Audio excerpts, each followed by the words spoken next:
everybody pray with me? Oh, God. God, may the words of my mouth and the meditations of all of our hearts be pleasing in your sight, for you are our rock and our Redeemer. Amen. Something, empathy. That's how this sermon is supposed to go, right? I'm supposed to get up and say, be like Jesus, not like the Pharisees. Stand up to bad power, heal the hurting, blah, blah, blah. Something, empathy, amen. And you're supposed to sit and say, And then all of us are supposed to go to soup or go home. Convictions affirmed, feathers unruffled, job done. Something, empathy. It's how it's supposed to go. But I confess to you that the somethings are getting harder and harder to find. In our day-to-day lives, things feel pretty scary and untethered to each other. The voices that say, secure a place for yourself, are getting louder and more insistent, and the horrors of our times are coming at such a combination of pace and intensity that it's getting harder and harder not to become hardened. Harder not to armor up against the world instead of welcoming it arms open. Harder to do something, empathy. It's getting harder to not start building tiny walls, to say X is good and Y is bad, to say that pundit is a fool, that newspaper keeps lying, and that neighbor with those beliefs is not a neighbor but an idiot, and I will not share my kale with them. This kind of hardening, this kind of in and out, good or bad kind of hardening, is a very easy way. It's the way we walk ourselves into becoming like the Pharisees in our story. The very human Pharisees who think they're maybe going to catch Jesus out. You need a certain amount of hardness of heart to invite someone over to dinner in the hopes you'll trap them in an ethical quandary or catch them doing something wrong. If the Pharisees were leading with empathy, you might expect a different setting.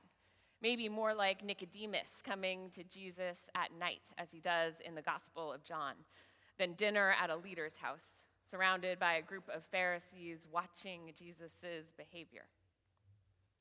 You have to imagine that the Pharisees, as we are feeling scared, and that the Pharisees, as we tend to do, are scrambling to secure a place for themselves, with strength in numbers and by gathering on their home turf. Jesus is a scary figure for them. He's been teaching at the temple, forgiving sins, healing people, and generally undermining their authority.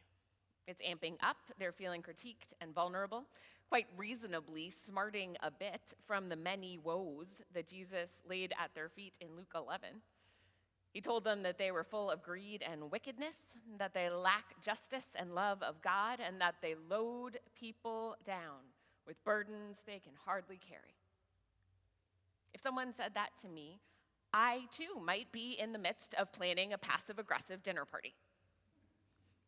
And so we're here at a passive-aggressive dinner party with the lawyers and the Pharisees and Jesus and the man with edema, with the painful swelling of the limbs.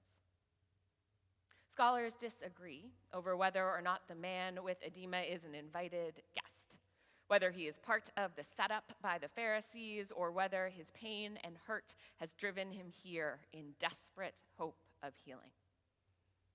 Whatever his situation, whatever his motivation, he stands before Jesus in pain.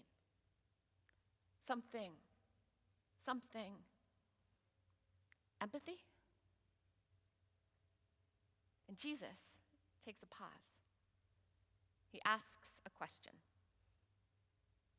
Is it lawful to cure people on the Sabbath or not? The Pharisees cannot give an answer.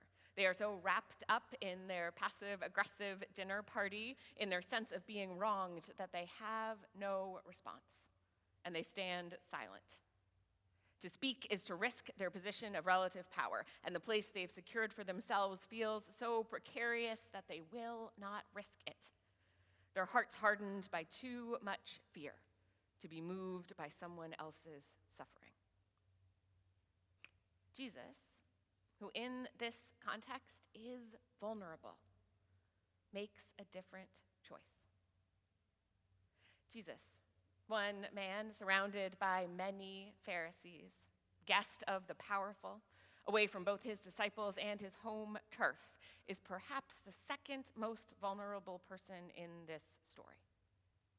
He does not suffer from edema, but he has stepped into someone else's place of power, knowing that person's will for him is harm. For Jesus, standing silent is his safest option. Letting the man with edema continue to suffer seems, in a calculus of fear, like the best choice. Harden your heart. Stay silent. Protect power. Hope it will protect you in turn. But Jesus, vulnerable Jesus, does no such thing. When faced with suffering, when faced with something, empathy, Jesus moves through the something, makes himself more vulnerable to the hardness of the powerful, and heals the man. Heals the man and sends him away, protecting the man from the Pharisees' potential response.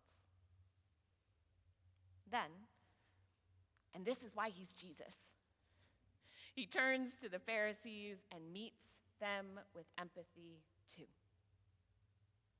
He gives them an out. He gives them a way to both save face and act with compassion, to remain experts in the law and to soften their hearts. He asks them, if one of you has a child or an ox that has fallen into a well, will you not immediately pull it out on a Sabbath day? He's trying to set them up for success. The Pharisees, in contrast to the Essenes, another Jewish sect, did permit the rescue of animals and children on the Sabbath.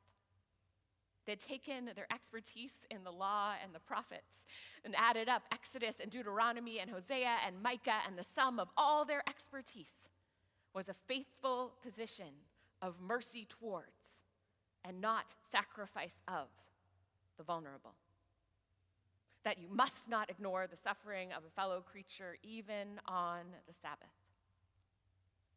So by asking this question, Jesus gives them a way out. A path to compassion and integrity, a chance to respond in a way that protects their dignity and does not divide faithful people into categories of good or bad or right or wrong.